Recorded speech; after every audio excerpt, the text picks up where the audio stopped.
Omaha, Rebels in Middle America, Omaha. You are Locked On Ole Miss, your daily podcast on the Ole Miss Rebels, part of the Locked On Podcast Network, your team every day.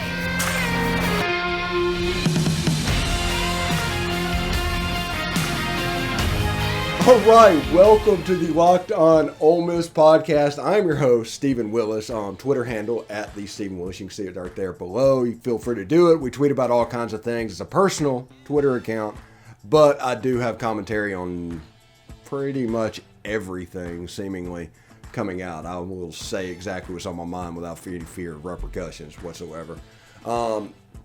Welcome to the show. Today's show is brought to you by BetOnline. BetOnline has you covered with more props, lines, and props, odds, and lines than ever before. BetOnline, where the game starts. Also, thanks for making the Locked On Ole Miss podcast your first listen every day.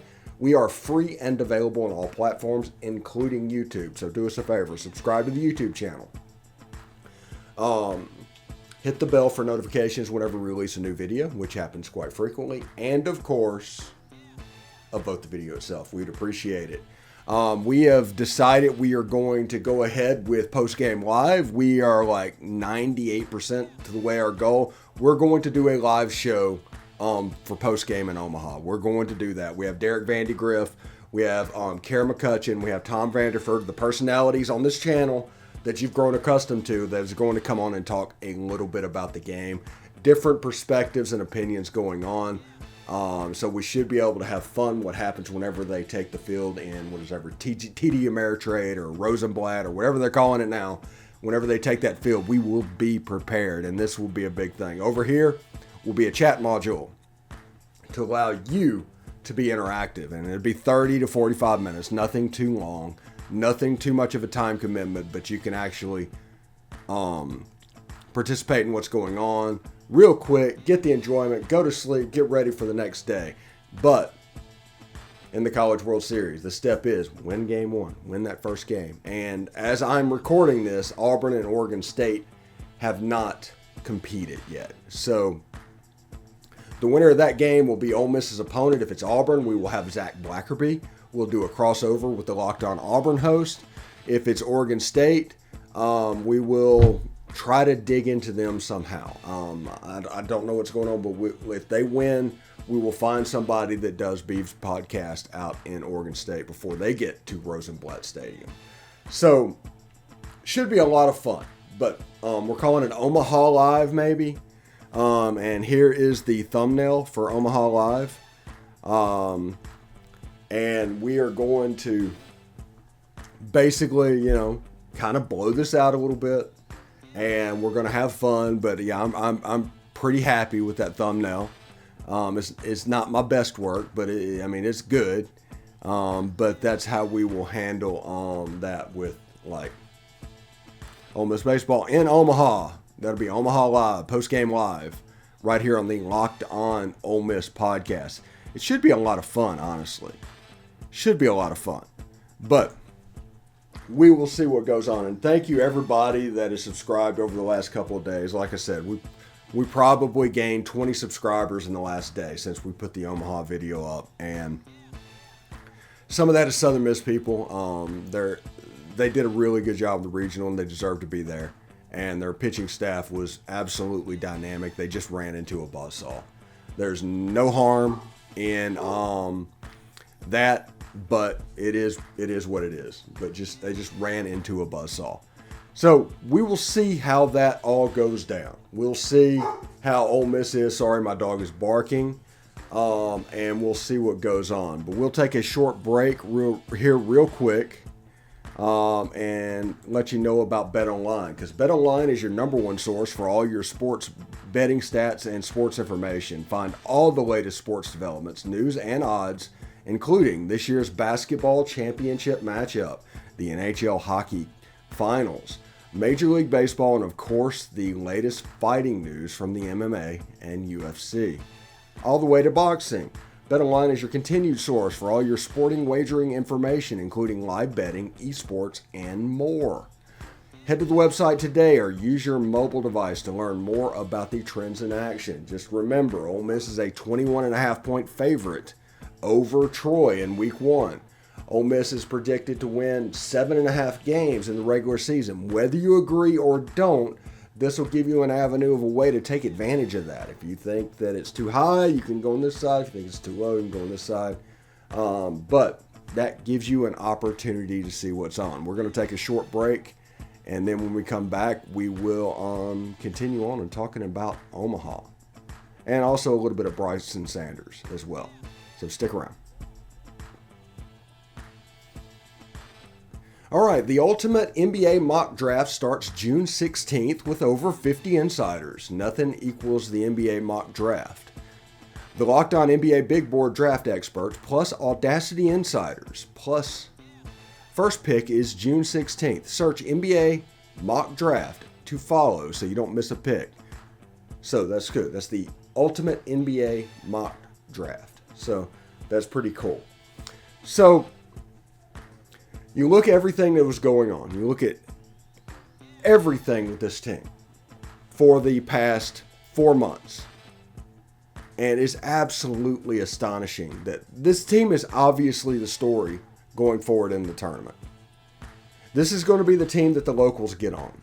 Ole Miss was a 3 seed. Ole Miss was completely not able to move forward. They were dead in the water. Everybody gave up on them. And they were able to put a streak together at the end of the year. Me and Derek Vandygriff told you that this was possible. Mathematically, they could do it. We could get them in the tournament mathematically.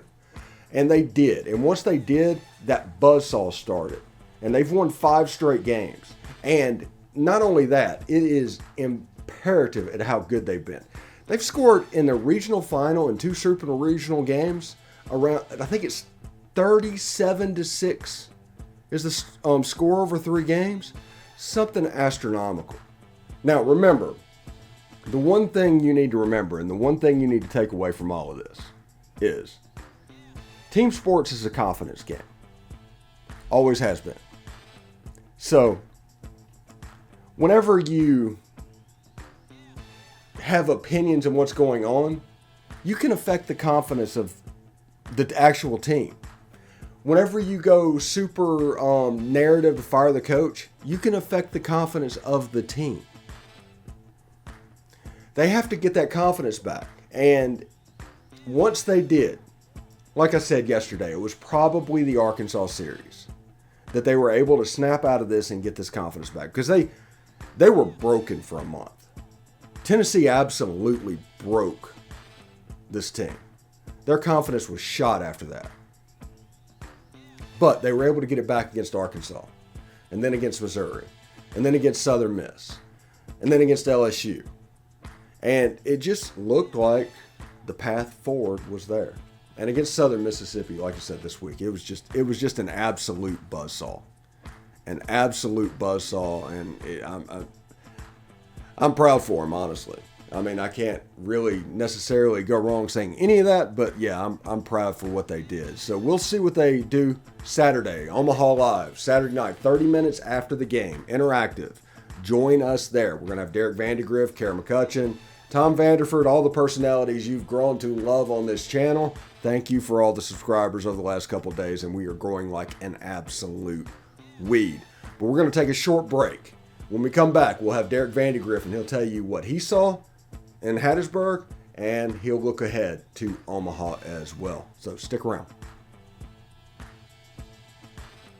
All right, thanks for making the Locked On Ole Miss podcast your first listen every day. We are free and, of course, available on all platforms, including iTunes. So don't forget to rate and review us on iTunes. You can say that Steve doesn't know what he's talking about or anything's going on, but his guests are really cool. You can do whatever you want to. Just leave a 5-star review when you do it. We would appreciate it. It'll help others find the show. If they're searching for Ole Miss, we will come up and they can direct them here. So we really would appreciate it. I'm here with Derek Vandygriff, as promised, after Ole Miss secured passage to Omaha. And Derek, you just want to say vindication. going into this was a long time coming. Yeah, it really was. We talked about a lot. If you give them a chance, let them get hot.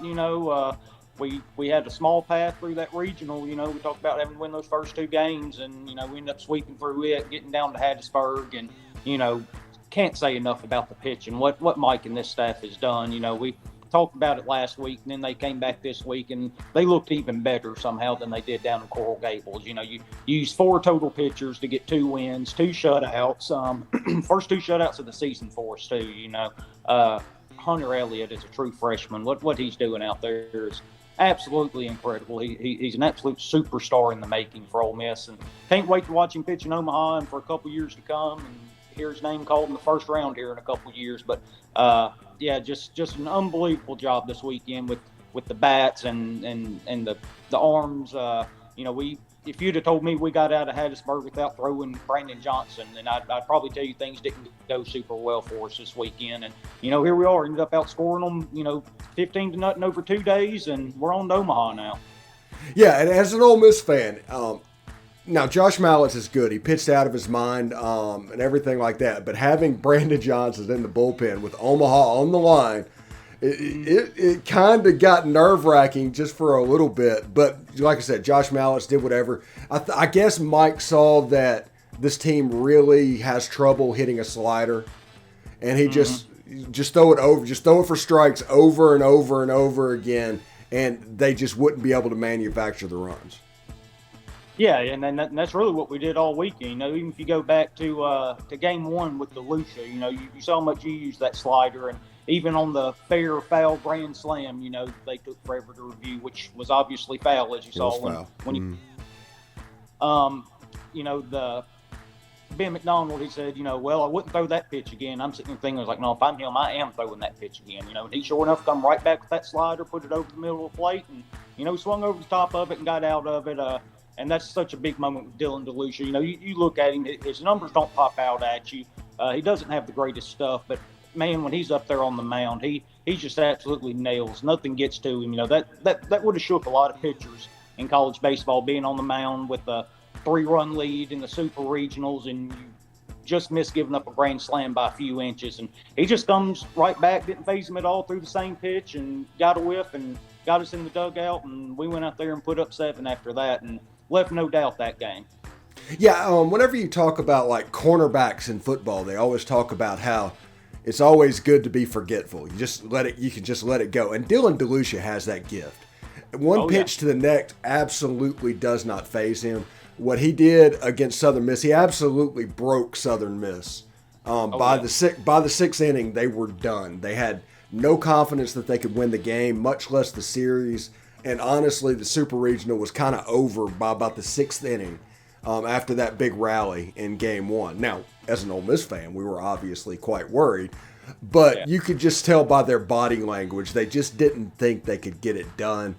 But Southern Miss is a very good team. Tanner Hall, that dude's a stud. He is. He pitched Hunter Elliott, pitch for pitch yesterday. He was incredible. You talked about sliders and changeups. That guy's changeup was unreal yesterday. You kept saying, well, you got to see it high. You got to see it high. Well, it didn't matter where we saw it. We were still swinging over the top of it. It'd be coming in belt high, and by the time it got to the plate, it'd be down in the dirt. We swung 3 inches over the top of it. Kid's incredible, though. But to our credit, we battled, and we were able to get the pitch count up and scrap across some runs. And Hunter Elliott, they just couldn't touch him all game. And I think the only hit he allowed was that little dribbler down to third base, wasn't it? When Garrett Wood actually made a really good play on it. He just didn't quite have the arm to get him. And also, they had 2 hits in the 8th inning before he got pulled out. It ended up being a 3-hitter. Yeah, that's right. But still, he was incredible. Just a really good baseball game if you were a baseball fan. Down in Hattiesburg Sunday to watch those 2 go after it. Pace of play was really good too. It wasn't this long, dragged out game that you're used to seeing in college baseball. That's what you get. 140 degrees. Oh, I know, man. And it kind of looked like it affected Southern Miss's catchers those first 2 games, didn't it? That first game they had 3 or 4 pass balls before they pulled the catcher, and then ended up starting the backup catcher on Sunday, and then he had a couple himself. So. that probably played a little bit into it. Yeah, and I think with Tanner Hall, with him pitching, as far as the guy on the other one, his changeup is almost like a knuckleball. Yeah. To where the catcher, I do not envy him at all. Now, the first day against that flamethrower they had, he was throwing straight pitches. He was just throwing really hard. But I don't really put that on the catcher yesterday because that ball was moving all over. It was interesting to see. And it was also fun. Our approach at the plate was amazing all weekend long. We scored 15 runs and only one run, the last run, was as a result of a home run. After all year, home run or bust. Yeah. TJ coming in and getting the big hit, that's really good to see, especially going into Omaha too.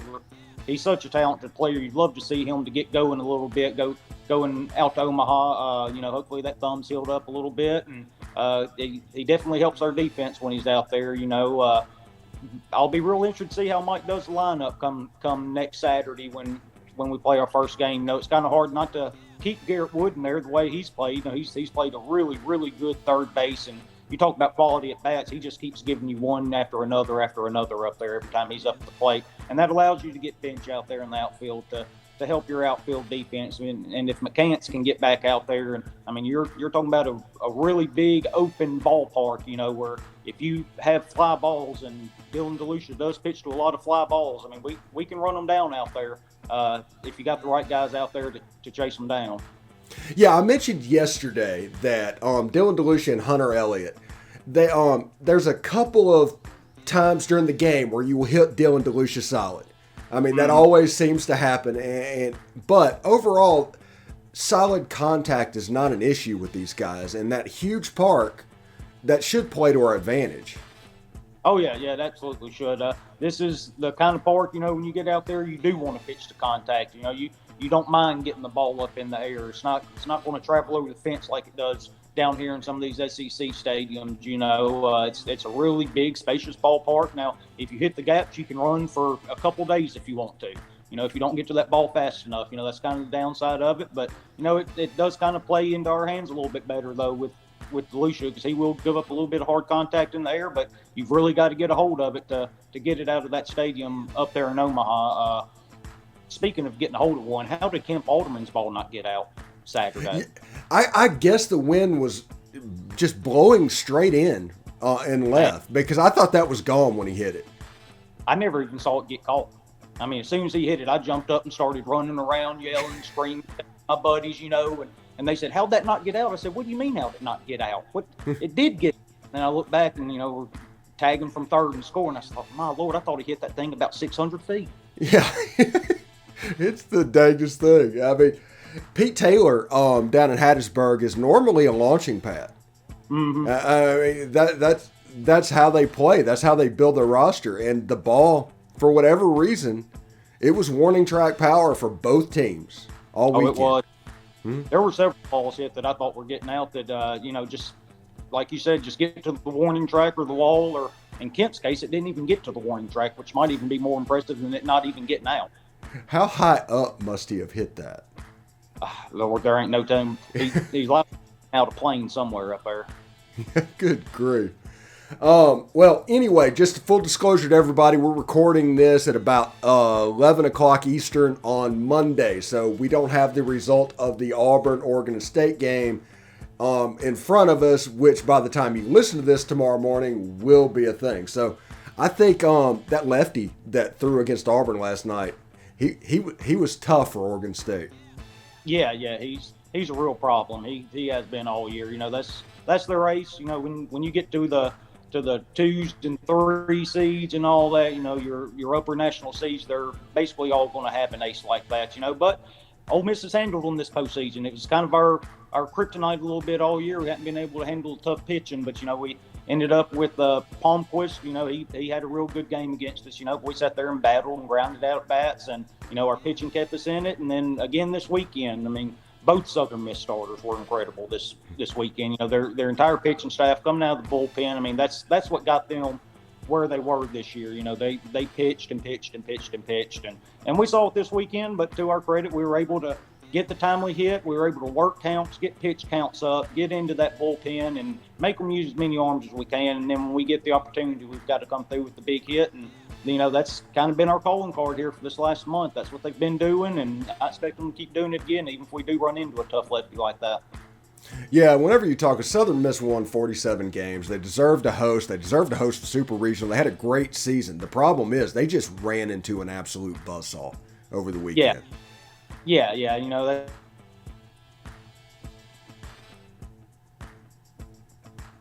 Let's get in. We're going to be tough for anybody, and a lot of people are running into this buzzsaw, and there's going to be a team come next Saturday night that's going to run into one too. Yeah, it should be a lot of fun, and like I said, we are going to do, I don't know if I'm calling it post-game live or Omaha live, that we're going to start doing post-game. We're going to do a live stream. It's going to be interactive with a chat module on this side of the whole thing, and Derek will be there, and Carol will be there, and Tom will be there, and we'll be able to just talk about everything that we saw for the last 30 minutes and have all those perspectives of what's going on, and you can be interactive with it as well. It should be a lot of fun. I can't wait to do that. Yeah, that's going to be a lot of fun. When you approached me about that, I just thought, man, that's a really good idea, and then especially coming off what hopefully is going to be a Rebel win in Omaha, get us in the winner's bracket. I'm sure there's going to be a lot of fired up people who will join us and have all kind of takes and opinions and stuff like that, and I can't wait to talk to all them. And I'm just really excited for the Rebels to get down there and get this thing started. Yeah, Ole Miss, I sent that IM to you before Game 2 of the Southern Series. As an Ole Miss fan, 1-8 in potential moving on games. Did you get a little bit worried at that point? Oh, no. I mean, I've been on the podcast for the last 2 weeks guaranteeing us going to Omaha. So, the confidence level was sky high going into yesterday. It's almost like a team of destiny, kind of. It's just kind of what it feels like at this point. The highs and the lows, being ranked number 1 in the country, and then, going all the way to 7-14 with 3 weeks to go. And, the conversation shifted, well, can you make Hoover, and then they go on this incredible run. They not only make it to Hoover, we did get put out that first game, but then they gave us a chance. It's kind of like being underwater for like 2 minutes and you can't breathe. And when you finally get up and you take that first breath, you got that life breathe back into you, and that's kind of what this baseball team's playing like. They've got new life, and they're playing really well, and there's not anybody playing any better than us in the country, and I know nobody wants to see us when we get to Nebraska. Yeah, it should be quite interesting, and man, I'm just really excited about all this because honestly, I don't want to toot our own horn here a little at all. I'm not one about being overly braggadocious and such, but we've said this is a possibility for 6 weeks. Yeah, at least. Yeah. Everybody kept counting us out, and we kept coming on here week after week, saying, well, mathematically I can get us there. And if you just get us there with the talent that's on this team, because we've seen it, we know what we've got. We know how good we are when they play up to the standard that they're playing at right now, and, mathematically, we kept saying we could get there, if they just give us a chance, and the numbers never ran out, and they ended up working out just enough for us to get in there. And right now we're 5-0 in the postseason. We're running through everybody right now, and I can't wait to run through either Auburn or Oregon State next Saturday night. Yeah, it should be really good. And just before we get out of here, I think it was Aaron Fitt on Twitter mentioned that he's getting major 2015 Virginia vibes from this Ole Miss team. Okay. He mentioned how they were highly ranked and then they struggled and barely made it in the tournament and then went on a run all the way through it and ended up winning it all. So, anything could happen. I think State fans actually are pretty nervous right now. And I'm not big on trash talk or anything like that, but I do see a lot of stuff on Twitter. Is like, I think Brandon Walker is like, Ole Miss is going to win this thing. I think we should all prepare ourselves for that to happen. But yes, some steps have to be made. I think, 5 wins away or something like that from a national championship? 5 wins away. That's where we're at right now. We're at least 5. If you end up running through, we're basically playing another regional right now, 14. So, you want to be in that winner's bracket and set yourself up to have somebody have to beat you twice to keep you out of the national championship, and then when you get there, it's what baseball should be. It's the best 2 out of 3 series, and we've done pretty good in those so far. So we look to keep it rolling. Yeah, should be a lot of fun. But anyway, we're going to do post-game live, Omaha Live, after the Ole Miss game. I think Saturday night. Are we the 7 o'clock game or the 2 o'clock game? The 7. 7? Yeah, so right after that, about 30 minutes after the game, we're going to do post-game live, and we're going to have fun. It's going to be interactive, and you can have your say of what's going on. But Derek, man, thank you and everything for that. Real quick, thanks for making the Locked On Ole Miss podcast your first listen today. Now make your second listen Locked On NBA Big Board podcast. Raphael Barlow, Richard Strayman, Sam Ferris, Leif Doolin give fans an in-depth look at the biggest prospects, the latest player rankings, and, of course, big boards. Follow the Locked On NBA Big Board every day on the Audacity app, YouTube, and wherever you get your podcasts. Man, mission complete for the first part. Now we get to kind of that taste that we had in 2014. We get to see if we can take it to the next level. I really look forward to it. And Derek, man, thanks for coming on. And let's have some fun in Omaha. Man, we'll sure do it, man. I can't wait for it to get started. Hi, Toddy. Hotty toddy.